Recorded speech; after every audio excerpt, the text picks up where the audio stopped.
کس کے لیے کر رہا ہے؟ موت عمر پوچھتی ہے. آج یہ ہشت پشت لوگ جو چوڑے چیتے ہو کے گھومتے ہیں وہ لکھ کے دے سکتے ہیں کہ 60-70 سال جیوں گا میں. کس کے لیے کر رہے ہو؟ کس کے لیے کما رہے ہو؟ اپنی قبر کس کے لیے کالی کر رہے ہو؟ اپنے آپ کو کس کے لیے برباد کروا رہے ہو؟ میرا قرآن تو پڑھو، اللہ رسول کے ماننے والے ہو. کسی مولوی کی بات نہیں، اس رب کی بات جو عرش پر ہے، جو آسمانوں میں. کیا کہتا ہے؟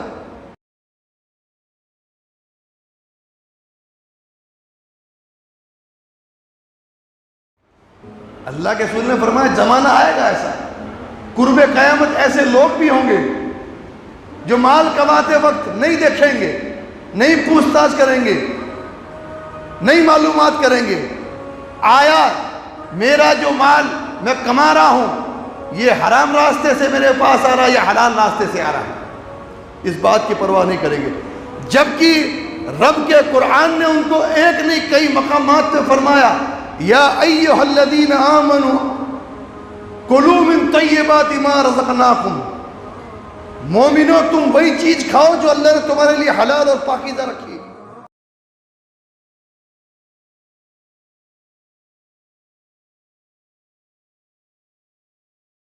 تمام قسم کی حمد و ثنا اور تمام کی تمام بڑائیاں و کل کی کل عبادات خالق کائنات مالک ارض و سما کے لیے لائق اور اسی کے لیے زیبا ہے. اس اللہ وحدہ لا شریک لہ کے لیے جو اکیلا ہم سب کا خالق و مالک اور ہمارا حاکم ہے.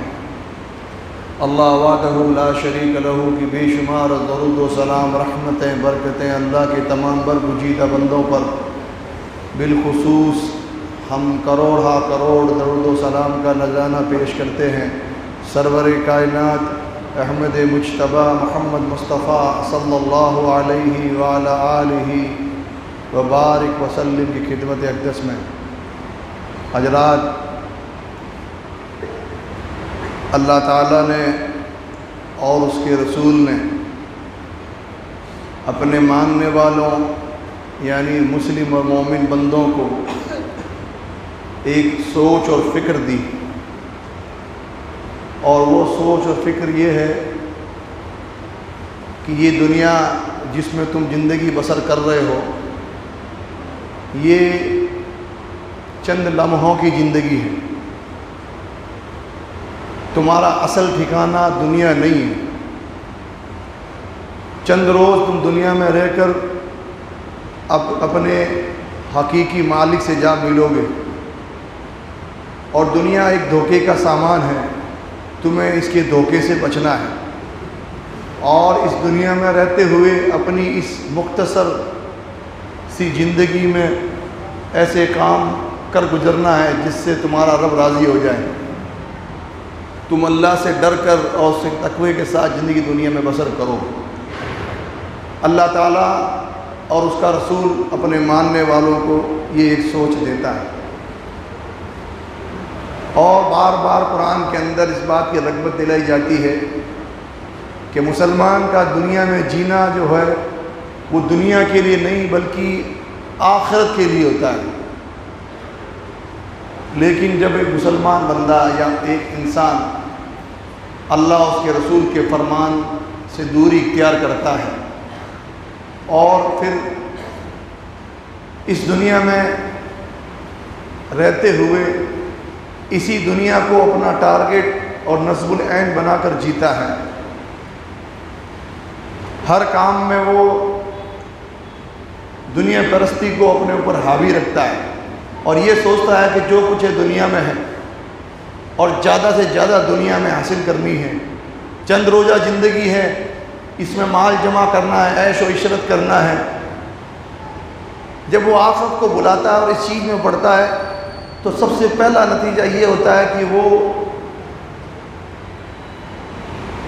اپنا خود کا نقصان شروع کر دیتا ہے. اب وہ ایسے کام نہیں کرتا جس سے اس کا رب راضی ہو. وہ صرف اور صرف اس کی نگاہ میں دنیا رہتی ہے کہ مجھے اس دنیا کو حاصل کرنا ہے. وہ سوچ جو اللہ رسول دینا چاہتا ہے اس کو اس سوچ کو بھلا دیتا ہے. اور اس کا ایک اور نتیجہ یہ ہوتا ہے جو اللہ کے رسول نے فرمایا اور آپ نے پیشین گوئی فرمائی، اور پیشین گوئی جو بھی آپ کرتے تھے یا بات کی خبریں پہلے دیتے تھے یہ اللہ کی طرف سے ہوا کرتی تھی، کیونکہ اللہ تعالیٰ خود قرآن میں فرماتا ہے وَمَا يَنْتِقُ عَنِ الْهَوَىٰ إِنْ هُوَ إِلَّا وَحْيٌ يُوحَىٰ، نبی اپنے من سے اپنی خواہش سے کچھ نہیں کہتے، جو کہتے ہیں وہ اللہ تعالیٰ کا حکم اور وحی ہوا کرتی ہے۔ اللہ تعالیٰ کے بتائے ہوئے اس حکم کے مطابق ہی اللہ کے نبی علیہ السلام نے فرمایا، بخاری کی حدیث ہے کہ انسانوں پر ایک ایسا زمانہ آئے گا کہ انسان پرواہ نہیں کرے گا اس بات کی کہ وہ مال کہاں سے کما رہا ہے، حلال طریقے سے کما رہا ہے یا حرام طریقے سے کما رہا ہے، انسان پرواہ نہیں کرے گا۔ میرے بھائیوں دوستوں، صادق المصدوق کی بات کتنی سچی، اللہ کے رسول کی زبان نبوت سے نکلا ہوا حرف کتنا سچا کہ موجودہ انسانیت اللہ کے رسول کے اس فرمان پر ایک دم دیکھیں آپ، یہ ان کے مصداق بن رہی ہے کہ انسان آج مال کمانے جب نکلتا ہے،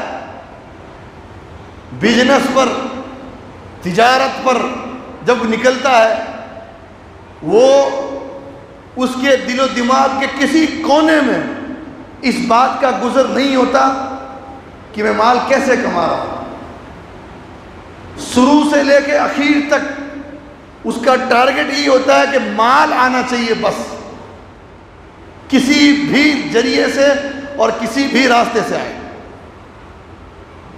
مال آنا چاہیے۔ اچھی چیز ہے کیا یہ؟ کیا اللہ رسول کے ماننے والے مسلمان اگر ایسی سوچ رکھیں تو کیا یہ ان کے حق میں بہتر ہے؟ کیا مسلمان کفار، مشرکین، یہود و نصارہ کی طرح اللہ سے آزادانہ زندگی بسر کرے، بے خوف زندگی بسر کرے، کسی چیز کی پرواہ نہ کرے؟ کیا یہ ان کے حق میں بہتر ہے؟ اللہ کے رسول نے فرمایا زمانہ آئے گا ایسا، قرب قیامت ایسے لوگ بھی ہوں گے جو مال کماتے وقت نہیں دیکھیں گے، نہیں پوچھ تاچھ کریں گے، نہیں معلومات کریں گے آیا میرا جو مال میں کما رہا ہوں یہ حرام راستے سے میرے پاس آ رہا ہے یا حلال راستے سے آ رہا ہے، اس بات کی پرواہ نہیں کریں گے۔ جبکہ رب کے قرآن نے ان کو ایک نہیں کئی مقامات پہ فرمایا یا ایھا الذین آمنوا کلوا من طیبات ما رزقناکم، مومنو تم وہی چیز کھاؤ جو اللہ نے تمہارے لیے حلال اور پاکیزہ رکھی، حلال چیز کھاؤ۔ مومنوں کو بار بار اس کی ترغیب دلائی گئی، حلال کمائی پر قرآن نے مومنوں کو ترغیب دلائی، بزنس چیک کیا جائے، دھندا چیک کیا جائے، تجارت چیک کی جائے، نوکری چیک کی جائے، کام چیک کیا جائے۔ میرا یہ کام اللہ رسول کو ناراض کرنے والا تو نہیں ہے، یہ کام میرے لیے قبر برباد کرنے والا تو نہیں ہے، اس کام کی وجہ سے میری آخرت برباد تو نہیں ہو جائے گی۔ آدمی پرواہ کیوں کرے؟ سوال ہو سکتا ہے، بھئی اللہ کے نبی نے کہہ دیا کہ لوگ پرواہ نہیں کریں گے، حلال کما رہے ہیں، حرام کما رہے ہیں، نوکری کیسی ہے، دھندا کیسا ہے، نہیں چیک کریں گے، بس ایک ہی فکر ہوگی، مال آنا چاہیے، بیلنس بڑھنا چاہیے، ایک ہی فکر ہوگی۔ سوال ہے کیوں فکر کرے؟ فکر اس لیے کرے کیونکہ تو اللہ رسول کا ماننے والا ہے، اللہ رسول کے ماننے والے کو قرآن نے کہا تو فکر کر اس بات کی کہ تو کیا کھا رہا ہے۔ میرے بھائیوں دوستوں، مسلمانوں کے اندر آپ دیکھیں، مسلم معاشرے اور سماج کے حال دیکھیں، کتنے لوگ پرواہ کرتے ہیں مال کمانے سے پہلے، بزنس کرتے وقت کتنا سوچتے ہیں کہیں حرام تو نہیں آ رہا ہے۔ کتنی حرام کی شکلیں ہمارے معاشرے کے اندر موجود ہیں، دھوکے کے ذریعے سے مال کمایا جا رہا ہے، جھوٹ کے ذریعے سے مال کمایا جا رہا ہے، چوری کے ذریعے سے مال کمایا جا رہا ہے، جوا کے اڈوں کو کھول کر مال کمایا جا رہا ہے، ان کو بزنس سمجھا جا رہا ہے، تجارت سمجھی جا رہی ہے۔ اور ان حرام جتنے کام ہیں، ان تمام حرام کاموں میں سب سے سر فہرست جو چیز ہے وہ ہے بیاج کا کام، سود کا کام، ربا کا کام، اور کون بچا ہوا ہے آج؟ کون بچا ہوا ہے؟ پہلے تو مشہور و معروف تھا، چند لوگ ہوتے تھے ہر سماج میں، ہر سوسائٹی میں، مسلمان معاشرے کے اندر جو بزنس کرتے تھے، سود کا، بیاج کا، چوری چھپے لوگوں کو پیسے لیے اور دیا کرتے تھے، شرم اور عار محسوس کرتے تھے۔ لیکن آج شرم کا جنازہ اٹھ چکا ہے، حیا کا پردہ چاک ہو چکا ہے، اسلام کی دھجیں اڑائی جا چکی ہے۔ ہر آدمی چھاتی ٹھوک کر کھلے طور پر اس حرام کاروبار کے اندر ملوث نظر آتا ہے کہ نہیں؟ سماج کے چند فکر مند لوگ، چند دیندار طبقہ اٹھتے بیٹھتے، ان کی فکر یہ رہتی ہے کہ آج ہمارا سماج، مسلم معاشرہ آج تباہی کے دہانے پہ کھڑا ہے، بربادی کے دہانے پہ کھڑا ہے۔ لیکن قوم کے ذمہ دار، قوم کے وہ سفید پوش، قوم کا عزت دار طبقہ، قوم کا عمر دراز طبقہ خاموشی سے قوم کے اندر اس ننگے ناچ کو دیکھ رہا ہے، برادری کے اندر پھیلی اس برائی کو دیکھ رہا ہے۔ کھانے والا کھا رہا ہے، کھلانے والا کھلا رہا ہے، بینک بیلنس بڑھا جا رہا ہے، اور تجارت اور بزنس اور دھندے کے نام پر حرام خوری آج پورے مسلم معاشرے کے اندر پھیل چکی ہے۔ کون پرواہ کرتا ہے؟ مسلم معاشرہ آج شرم محسوس ہوتی ہے اس کے حالات کو دیکھتے ہوئے۔ اللہ رسول کا ماننے والا اور وہ یہ کہے یہ تو ہمارا کام ہے صاحب، یہ تو ہمارا بزنس ہے صاحب، سود اور بیاج کے کام کو آج اتنا ہلکا اور آسان بنا لیا گیا کہ لوگ شرم محسوس نہیں کرتے اس کو کرتے ہوئے۔ مرد تو مرد، مسلمان عورتیں 10,000 روپے کسی کو دیے 10,500 واپس لوں گی، یعنی اتنا کبھی ترین گناہ کہ اس کا دنیا میں سماج پر پڑنے والا سب سے بڑا نقصان یہ ہے کہ آدمی کو خود غرض بنا دیتا ہے۔ یہ بزنس کیا ہے؟ بیاج بٹے کا کاروبار کیا ہے؟ یہ لوگوں کے دکھ اور درد پر چلنے والا کاروبار ہے۔ کون لاتا پیسہ بیاج پر؟ کون لینے جاتا ہے؟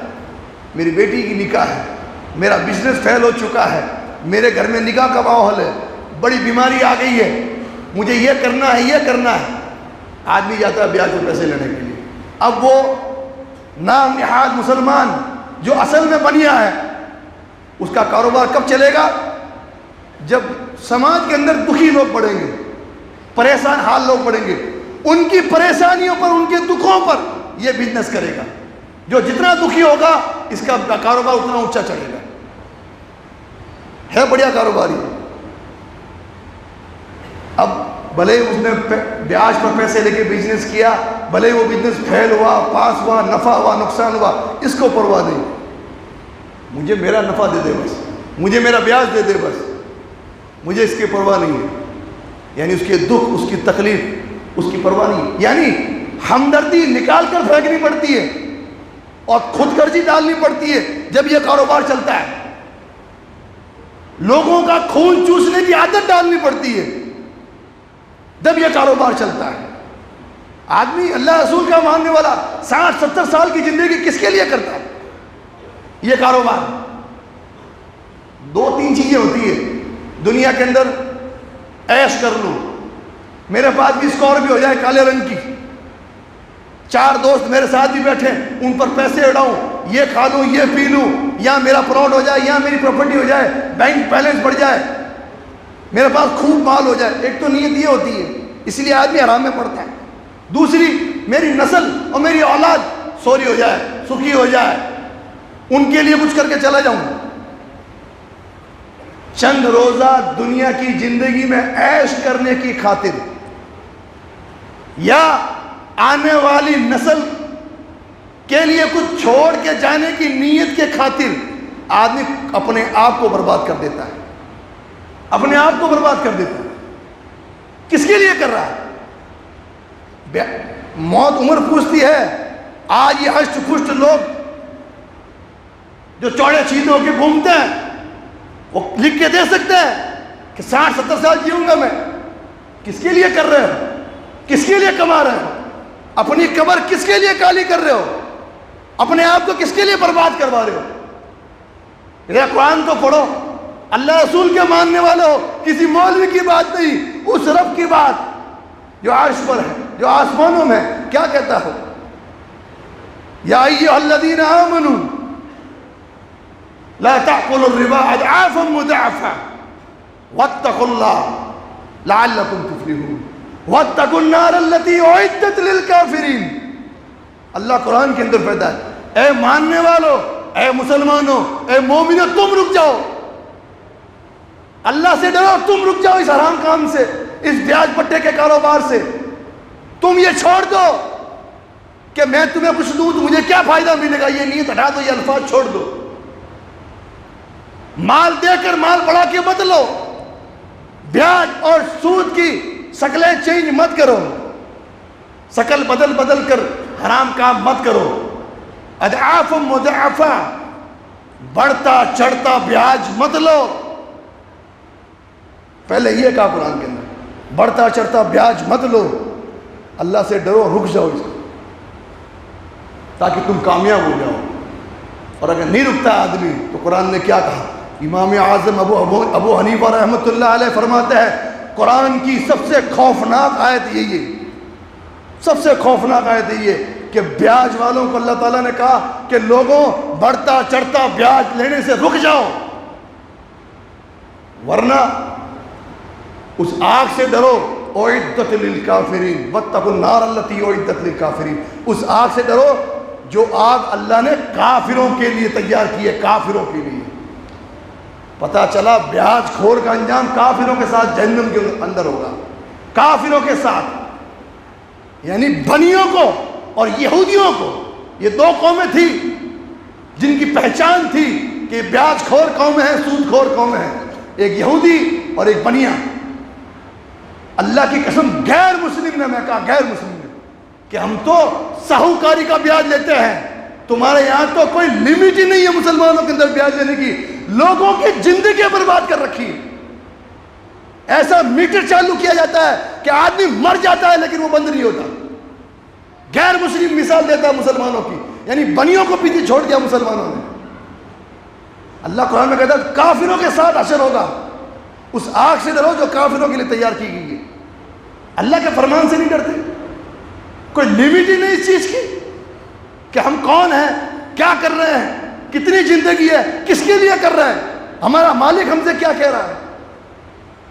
بڑھتا چڑھتا بیاج مت، پہلے یہ کہا رک جاؤ اس چیز سے، یہ برباد کرنے والی چیز ہے معاشرے کو، سماج کو، اور سب سے پہلے اپنے آپ کو تم برباد کر رہے ہو یہ کام کر کے۔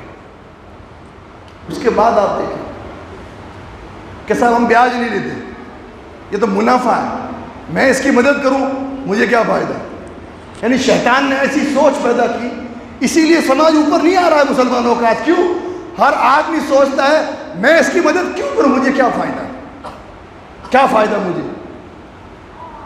میں اس کی مدد کیوں کروں، میرا تو دھندا ہے، بزنس ہے صاحب، میں نے اس کو 5 لاکھ دیے، 2 لاکھ دیے، یہ کام میں لے رہا، کیا کروں میں اس کو، مجھے کیا فائدہ، یہ تو میرا کام ہے۔ جو ایسا کہتے ہیں ان کے بارے میں قرآن نے کہا کہ جو لوگ قیامت کے دن کچھ لوگ اٹھیں گے، لا یقومون الا کما یقوم الذی یتخبطہ الشیطان من المس۔ قیامت کے دن جب پورے انسان اللہ کے سامنے کھڑے ہوں گے، قبروں سے نکل کر اللہ کے سامنے پیشی پر حاضر ہوں گے، تو کچھ لوگ جب کھڑے ہوں گے تو ان کا عذاب قبر سے کھڑے ہوتے ہی شروع ہو جائے گا۔ کافروں کو عذاب میدان محشر سے شروع ہوگا، مشرکوں کو، یہودیوں کو، عیسائیوں کو عذاب ملے گا، اس کی شروعات میدان محشر سے ہوگی اور اینڈ جہنم کے اندر ہوگا۔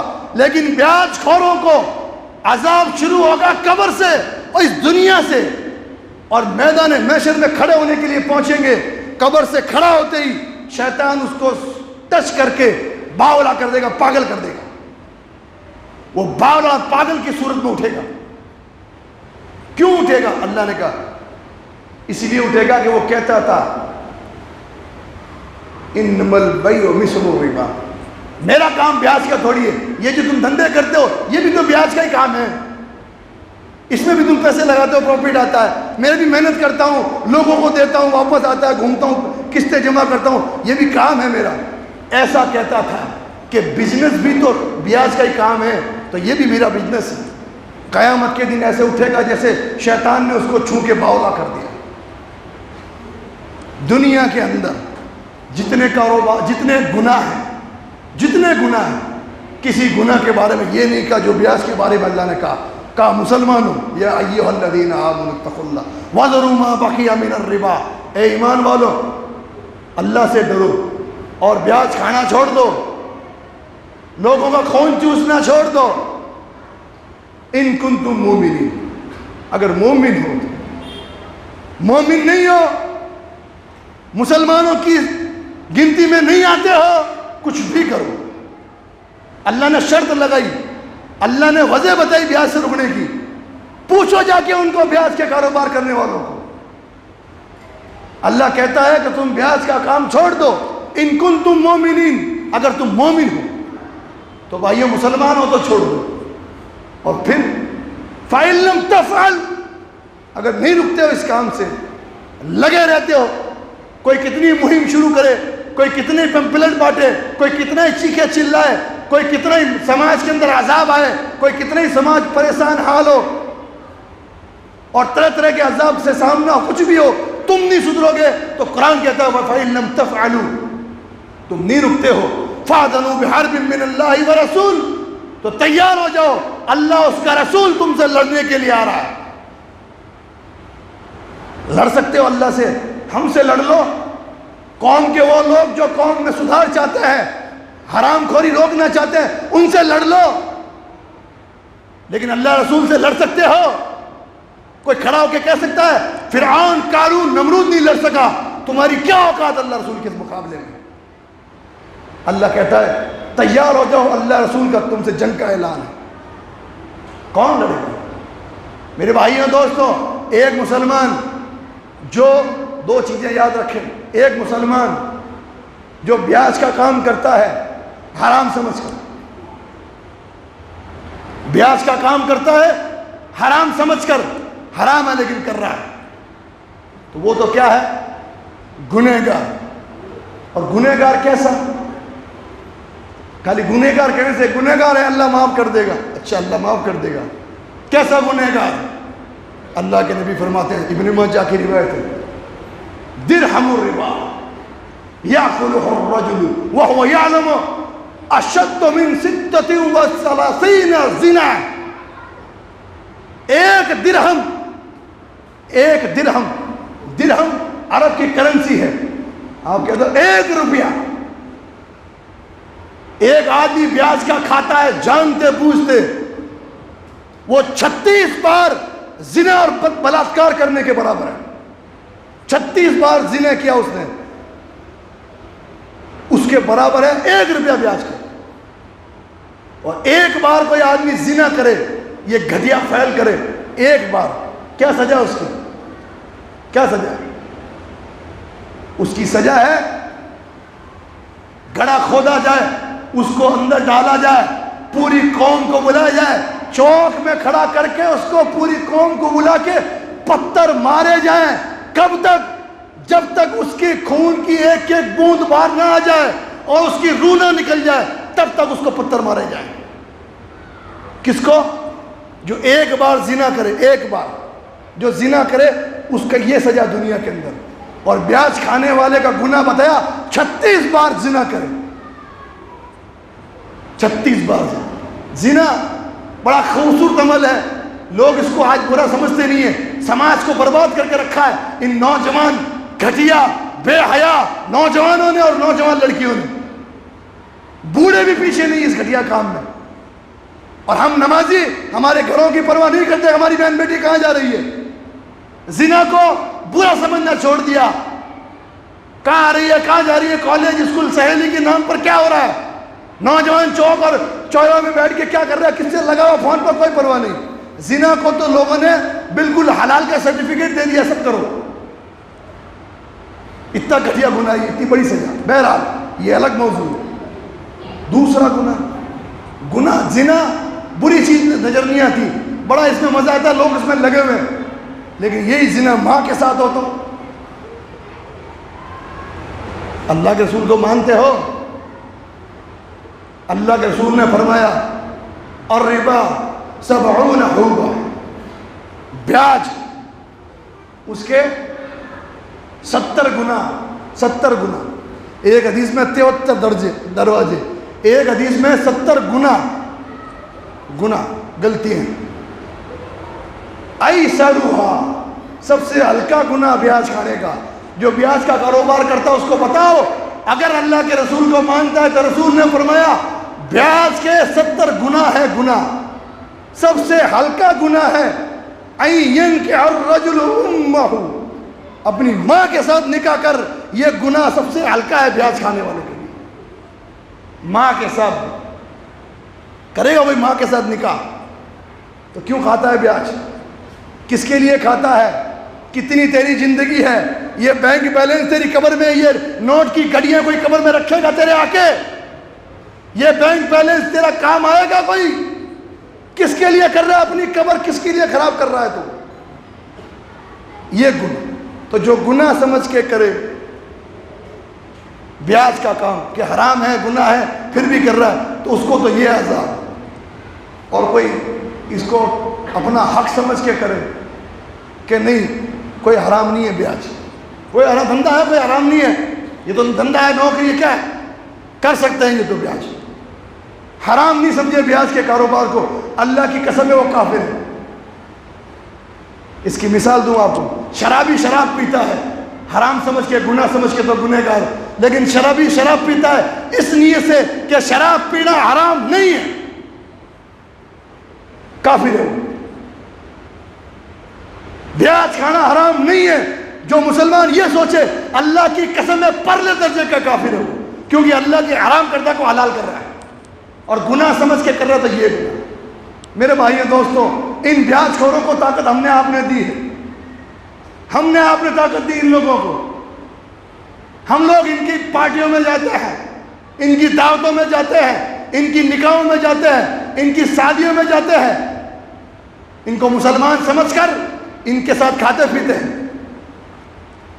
ایک درہم، اس حدیث کا مطلب کیا ہے؟ ایک درہم جانتے بوجھتے کوئی کھاتا ہے بیاج کا 36 بار گناہ۔ ہمیں پتہ ہے یہ آدمی بیاج کا کاروبار ہے، اس کے ساتھ بیٹھ کے گوشت کھایا جا رہا ہے، اس کی پارٹیاں ہو رہی ہیں، تو یہ جانتے بوجھتے بیاج خور کا مال نہیں کھا رہا ہے۔ ہمارے اسلاف کو دیکھو، سیدنا صدیق اکبر رضی اللہ تعالی عنہ، ان کا ایک غلام تھا جو کما کما کے کچھ لے کے آتا تھا، کچھ حصہ اپنے آقا ابو بکر کو دیتے تھے۔ بخاری کی حدیث ہے، ابو بکر رضی اللہ تعالی عنہ اس کے لائے ہوئے مال میں سے کچھ کھا لیتے تھے۔ ایک دن آیا اور کہا حضرت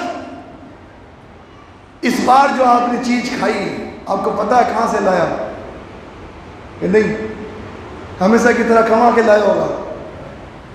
کہ نہیں، زمانے جاہلیت میں، اسلام سے پہلے میں نے کسی کے لیے کہانت کی تھی۔ کہانت سمجھتے ہیں؟ کہانت سمیٹ جانے والے سمجھتے ہوں گے، جو جھوپی کے چکر کاٹتے ہیں ان کو پتا ہوگا کہانت کیا ہے۔ ماں باپ جی بتاتے تھے تو یہاں سے آیا ہے، تیرا یہ کام ہے، تیرا یہ دکھ ہے، تیری یہ تکلیف ہے۔ وہ باپ جی داڑھی صاف بالکل اور ٹوپی لگائی سب بتاتے تھے۔ کہانت یعنی آنے والی خبریں پہلے بتا دینا، چھپے راز بتا دینا، جو چیز بعد میں ہوگی اس کا ایڈوانس میں بتا دینا، اس کو کہتے ہیں کہانت۔ اور پتہ ہے اللہ کے نبی نے کیا کہا؟ جو کسی ایسے آدمی کے پاس گیا جو ایسی باتیں کرتا ہے، آنے والی خبریں ایڈوانس میں بتا دیتا ہے، یا چھپی ہوئی چیزوں کے راز کھول کھول کے بتا دیتا ہے، اس نے کفر کیا اس چیز کا جو محمد پہ اتری ہے، یعنی اس نے اس پر ایمان رکھا، قرآن کا انکار کر دیا۔ اور جو جاتا ہے ایسے آدمی کے پاس 40 دن کی نماز قبول نہیں ہوتی اس کی، تو اس نے کہا میں نے کسی کے لیے ایسے ہی اٹھا کے ٹیک دی کوئی بات کہ تیرا یہ ہوگا، اور اس کے ہو گیا، اور بہت خوش ہوا، اس نے خوشی خوشی مجھے تحفہ دیا کہ یہ لے جا کھانے کی چیز، یہ وہاں سے لے کے آیا ہوں۔ جیسے ہی سیدنا ابوبکر صدیق کو پتا چلا کہ یہ حرام کی کمائی کما کے لایا ہے، اپنے گلے کے اندر ہاتھ ڈال کر اخیر تک سارا کھایا اور مال الٹی کر دیا کہ حرام میرے پیٹ میں نہیں ہونا چاہیے. کیوں؟ حرام پیٹ میں گیا، نہ نماز قبول ہے، نہ روزہ، نہ حج قبول ہے، نہ زکوٰۃ. اللہ کے نبی فرماتے ہیں ایک شخص کا ذکر کرتے ہوئے ثم ذکر یطیل السفر اشعث اغبر یمد یدیہ الی السماء یا ربی یا رب مطمع الحرام ومشرب الحرام وملبسہ حرام وغذی بالحرام. اللہ کے نبی نے فرمایا ایک آدمی آتا ہے مسکینی غریبی کی حالت میں، سفر سے آتا ہے، اللہ کے سامنے ہاتھ اٹھاتا ہے اور دعا کرتا ہے اے میرے پروردگار، اے میرے پروردگار. اللہ کے نبی فرماتے ہیں اللہ اس کی دعا قبول کیوں کرے؟ اس کا کھانا حرام کا، اس کا پینا حرام کا، اس کا کپڑا پہنا ہوا حرام کا، اس کے جسم میں جو غذا ہے وہ حرام کی. اللہ اس کی دعا قبول کیوں کرے؟ ہم تو سوچتے ہیں سر عبادات قبول نہیں ہوتی، کوئی بھی عبادت ہو، حرام سے تم عمرے پہ عمرے کر لو، حج پہ حج کر لو، مسجدیں بنوا دو، اور تمہاری روزی حرام کی ہے. حرام کوئی طرح کا ہو، بھلے بیاج ہو، بھلے بینک کی نوکری ہو، بھلے کچھ بھی ہو، بھلے بھوگلاؤ کیا کام ہو. ابھی ان دنوں میں چلی تھی یہ چیز، لوگوں کو تو کہا جا رہا تھا بیاج مت کھاؤ، بیاج مت کھاؤ، بیاج مت کھاؤ، اور پتہ چلا خود کا کاروبار کیا ہے کہ بھوگلاؤ پہ زمینیں لی ہوئی ہیں اور کرائے معاف کروائے جا رہے ہیں. یہ سود کی شکل ہے. اور جان لیں یہ سب گلیاں نکالی جاتی ہے، یہ بیاج کا کاروبار نہیں، یہ بیاج نہیں، یہ بیاج نہیں. اللہ کے نبی کی ایک حدیث سنا کے بات کو ختم کرتا ہوں. یہ پیمانہ لے کے جاؤ اور منہ پہ مارو ان کے جو صرف یہ کہتے ہیں کہ پیسہ دے کر زیادہ پیسہ لینا بیاج ہے. اس کو کہو اللہ کے نبی نے فرمایا ہر وہ قرض جو اپنے پیچھے منافع لے کے آئے فہی ربا، وہ بیاج. کوئی بھی قرض دیا آپ نے، وہ قرض اپنے پیچھے منافع لے کے آ رہا ہے، 1 روپے کا منافع. صحابہ اکرام جس کو ادھار پیسے دیتے تھے اس سے گفٹ نہیں لیتے تھے، اس کی سواری استعمال نہیں کرتے تھے کہیں بیاج نہ ہو جائے. آپ کو دیا پیسہ، قرض دیا بغیر بیاج کے، اب آپ کی سواری استعمال نہیں کرو. صحابہ کا معاملہ یہ تھا، آپ سے تحفہ نہیں لوں کہ بیاج نہ ہو جائے. کیا سمجھتے ہیں صرف بیاج کھانا؟ اللہ کے نبی نے فرمایا لعن رسول اللہ، اللہ کے رسول نے لعنت کی اکیل کھانے والے پر، وہ منہ کی لہو کھلانے والے پر، بھرنے والے پر. بینک کی قسطیں آ رہی ہیں، کوئی بزنس ایسا نہیں ہے کہ جو لون لے کے نہیں کیا جائے، بھوکے مر رہے ہیں. کیا ہو؟ ہم بیاج کھاتے نہیں صاحب، لیکن ہمارا پورا بزنس کس پر ہے؟ بینک پر ڈیپینڈ ہے. نبی نے فرمایا کھلانے والا بیاج، لکھنے والا، یہ نوکری ہے بینک کی، حرام قرار دی گئی. وہ شاہدیہ، اور گواہی دینے والا، میں تیرا کرنٹ چل تیرے کرنٹ دے دیتا ہوں، تو اٹھا لے بینک سے لون. یہ سارے 4 لوگ نبی نے فرمایا وَلَعَنَهُمْ سَوَاءٌ، سب برابر، لعنت میں سب برابر. بیاج بھرنے والا، بیاج کھانے والا، بیاج لکھنے والا اور بیاج پر گواہی دینے والا، سب حرام، سب برابر. جب شروعات یہاں سے ہوگی کہ ہم لوگ بینک سے لون لے کے دھندے بند کریں گے، 1 روپیہ کمائیں گے لیکن حلال کا کمائیں گے، بھوکے نہیں مریں گے. اللہ کسی کو بھوکا نہیں مارتا کہ بھوک کی وجہ سے مرا، ایسا نہیں ہوتا. اللہ کا دیا سب کچھ ہے، بس بینک سے توبہ کر رہی ہے. یہ ٹرانزیکشن مروا رہا ہم لوگوں کو، اور ان لوگوں کو طاقت مل رہی ہے. آپ ہمیں کہتے ہو بیاج نہیں کھانا، وہ دیکھو وہ کھا رہا ہے، وہ کھا رہا ہے. ساری قوم سے ہمدردی ختم ہو چکی، خود گردی عام ہو چکی، اور یہ کاروبار چل پڑا. میرے بھائی تو سمجھائیے ان کو، بائیکاٹ کیجئے، اٹھنا بیٹھنا بند کیجئے، کھانا پینا بند کیجئے. اس حرام کام سے روکنا ہے لوگوں کو، ورنہ یہ پوری قوم کو، پوری کمیونٹی کو برباد کرے گا. وہ خود آدمی برباد ہو رہا ہے لیکن پوری قوم کو بربادی کے دہانے پہ لے کے جا. دکھ نہیں رہا ہے عذاب جو اتر رہا ہے. دوست ہو، بھائی ہو، بیوی ہو، عورت ہو، بچہ ہو، کوئی بھی ہو، چھپ کے کر رہا ہو، کھل کے کر رہا ہو، نمازی ہو، بے نمازی ہو، حاجی ہو، کوئی بھی ہو، صاف کہہ دو اللہ نے شرط لگائی ہے کہ مومن اور مسلم ہو تو اس کام سے تو ہوگا. اللہ تعالیٰ اس حرام سے تمام مسلمانوں کو بچائے اس حرام کی وجہ سے جو عذاب اتر رہا ہے، اے اللہ ہماری قوم کو سزا سے بچا لے۔ اے اللہ رب العالمین جو لوگ اس حرام کام میں ملوث ہیں ان کو توبہ کی توفیق عطا فرما، ان کو حق حلال کی توفیق عطا فرما۔ اے اللہ رب العالمین ہم سب کو ہر طرح کی برائی سے بچا اور نبی کی سنت کے مطابق عمل کرنے کی توفیق عطا فرما۔ آمین، تقبل یا رب العالمین۔